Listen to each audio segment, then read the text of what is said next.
Temporary Commissioners and Improved Water Management Bill introduction. Mr. Speaker. I call the Honourable Dr. Nick Smith. Mr. Speaker, I move that the Environment Canterbury Temporary Commissioners and Improved Water Management Bill now be read a first time. Mr. Speaker, New Zealand's most important strategic natural resource is our fresh water. At nearly 80,000 cubic metres per person, we are to water what the Saudis are to oil. Better still, if wisely managed, our natural freshwater resources are infinitely renewable. The problem is that water has been so plentiful that we've not had to be too sophisticated historically in how we have allocated or managed that resource. Nowhere is this debate as hot as it has been in Canterbury, where over 50% of New Zealand's irrigation and 50% of our electricity storage water exists.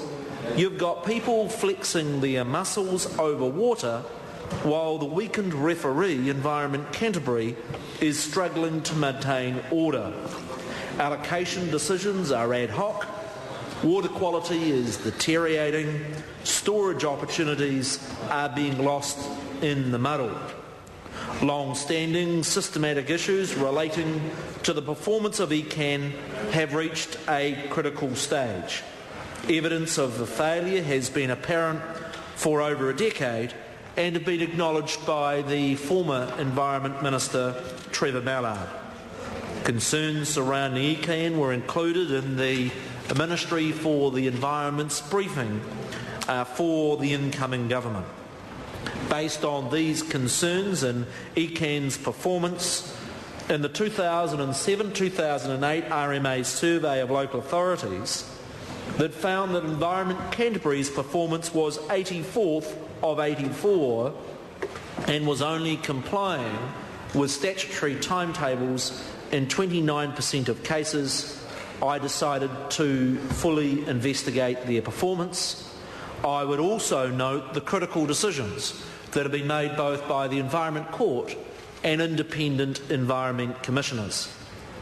The review was undertaken after consultation with my colleague, the Minister of Local Government, Rodney Hyde, by an independent review group chaired by Wyatt Creech and including Doug Martin, Doug Lowe and Greg Hill, and I acknowledge the hard work they put into their report. The review unanimously found I noticed Mr Norman, and I'd give him some advice. In Jeanette Fitzsimon's 12 years in this Parliament, she tackled the issue and not the person. And he is taking his party's integrity backwards by not focusing on the real issues, and those real issues are the management of water in Canterbury. Mr Speaker, the Canterbury community has lost faith in the ability of ECAN to deliver on its statutory responsibilities. Over the last couple of months, myself and the Minister of Local Government have met with Environment Canterbury, with Canterbury mayors and chief executives, with councils, with stakeholders and with Ngāi Tahu. The views of the people of Canterbury are very clear to me. That is, that it's patently obvious that for a number of years something has needed to be done. That the report by those independent reviewers is comprehensive and accurate, that ECAN is dysfunctional, is holding back the region both economically and environmentally, and that the report included sound recommendations for a way forward to deliver a step change in management of water in Canterbury. Mr Speaker, ECAN's relationships with freshwater stakeholders and Canterbury's territorial authorities, as well as Ngāi Tahu, are compromised to a degree that it undermines Environment Canterbury's efforts to remedy those water management issues in Canterbury that are so critical. It is my take that there is a broad consensus in support of the review group's finding in relation to the institutional governance of Environment Canterbury and almost unanimous support for strong central government leadership on this issue. The review group recommends that the government establish a standalone Canterbury Water Authority. The government believes that further consideration is required before such structural arrangements are put in place, and I note there is nothing in this bill to advance that proposal. Now, the threshold for intervention in the affairs of local government is high. Intervention is only considered where there is serious failure. With ECAN, the government's intervention is required because of three things. First, the council has failed to effectively manage Canterbury's fresh water. And what surprises me with the interventions from the leader of the Green Party is that there is no question that water quality in Canterbury over the last decade has deteriorated, and if we're serious about actually taking some action about that, then we should move. Second, it does not have a fully operative regional plan and policy framework for resource management. Mr. Speaker, I find it extraordinary that 18 years after the passage of the Resource Management Act, we still do not have an operative plan in Canterbury to manage its water, and this has resulted in ad hoc and unsatisfactory arrangements for managing fresh water. And third, there is in the reviewers' group view an enormous and unprecedented gap between what needs to be done to effectively manage water in Canterbury and the Council's ability to do so. These problems straddle the roles of Environment Canterbury under both the local government and the Resource Management Act. The existing powers provided under those statutes are not sufficient to address these problems. There is a compelling case for immediate and direct action by government.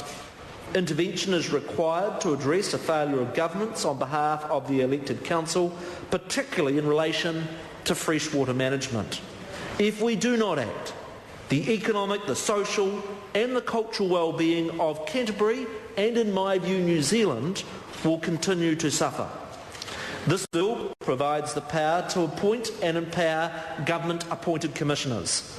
These commissioners will provide the strong governance and leadership that is necessary to rapidly bring the region's resource management framework into line and to solve these serious problems within Environment Canterbury. Commissioners are a transitional measure and will be empowered to rapidly address the institutional and planning problems that are preventing effective resource management governance and decision-making in Canterbury. The planned Environment Canterbury election in October 2010 would be deferred until such time as the Commissioners have completed their task, but under whatever circumstances, the next Regional Council elections in Canterbury will take place no later than those scheduled for late 2013. The explicit intent is for the Commissioners to withdraw and to be replaced by elected representatives as soon as their task is achieved and the present systematic issues are resolved. Commissioners will be tasked with making institutional adjustments to ensure ECAN is able to manage its duties effectively. They will additionally be tasked with fixing the water problem. This requires an effective operational water plan. It is only through such a plan that ECAN can make strategic decisions about resources and lay the ground rules against which future decisions can be assessed. The Commissioners will be experienced, and today we've announced that Dame Margaret Baisley, one of New Zealand's most respected public servants, will act as the Commission Chair designate. The Commissioners will have the power to appoint and delegate appropriate people with the necessary status and experience in resource management to decide on resource management matters. The Commissioners will be required to draw on the wisdom and opinions of the mayors of Canterbury, and the bill makes specific reference for the key linkage between them and the other councils within Canterbury. Additionally, Commissioners will be given unique powers and will operate under altered decision-making framework for the duration of their appointments. The Government wants to build on the collaborative work of the Canterbury Strategic Water Management Study that led to the strategy. The strategy has gained very broad support, and this bill enables statutory recognition to be able to be given to the Canterbury Water Management Strategy. I firmly believe the Government's response to the recommendations of the review group should capitalise on the momentum that has been provided by that strategy. Mr. Speaker, I also propose to achieve this by requiring the Commissioners to have particular regard to the vision and principles of that strategy. Mr. Speaker, in order to empower